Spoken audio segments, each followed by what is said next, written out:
অসমে এবারে সরকার গঠন করবে বিরোধী জোট।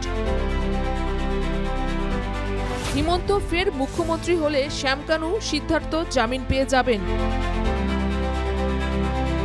মুখ্যমন্ত্রী হিমন্ত বিশ্ব শর্মা ভীষণ আতঙ্কিত। চাৰিবে আমাৰ বিৰোধী ঐক্যবদ্ধ চৰকাৰ হ'ব, খালি কংগ্ৰেছসকলে নহ'ব।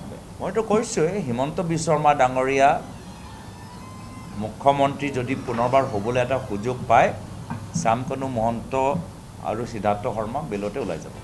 প্রদেশ কংগ্রেস সভাপতি গৌরব গগৈ মুখ্যমন্ত্রী হিমন্ত বিশ্ব শর্মাকে তীব্র আক্রমণ করে বলেন, মুখ্যমন্ত্রী এখন ভয়ঙ্করভাবে আতঙ্কিত। ক্ষমতা হারানোর ভয়ে সন্ত্রস্ত হিমন্ত। রাজ্যের পরিস্থিতি সম্পর্কে গৌরব বলেন, মানব সম্পদ উন্নয়ন, শিক্ষা, চিকিৎসা ক্ষেত্রে কাজ করেনি সরকার। অসমের বিভিন্ন ক্ষেত্রে বহু সমস্যা রয়েছে, সরকার কোনো প্রশ্নের জবাব দিতে পারেনি।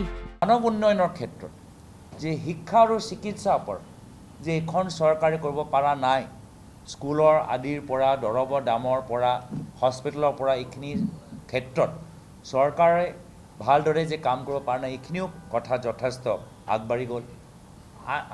আইনী বিভাগে আজি মহিলাসকলক যিদৰে সুৰক্ষা দিব লাগে, আৰক্ষী বিষয়াই যিদৰে কাম কৰিব লাগে, সেইখিনিও তেওঁলোকে লৈ যাব নোৱাৰিলে।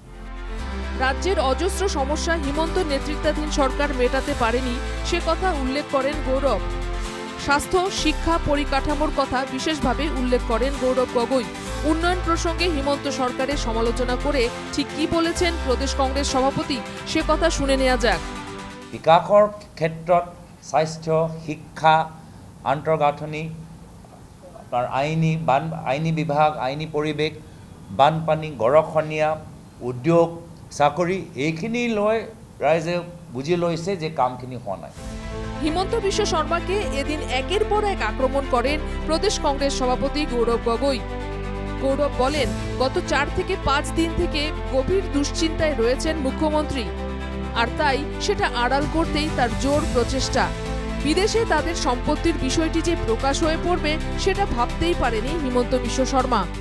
মই ভাবোঁ যে যোৱা 4-5 দিনৰ পৰা হিমন্ত বিশ্ব শৰ্মা ডাঙৰীয়া যথেষ্ট চিন্তাত পৰিছে, আৰু সেইকাৰণে নিজৰ চিন্তা লুকাবলৈ, নিজৰ ভয় লুকাবলৈ এইখিনি কথা যে অৱশেষত ওলাই আহিব তেওঁলোকৰ বিদেশত যি তেওঁলোকৰ ধন সম্পত্তি।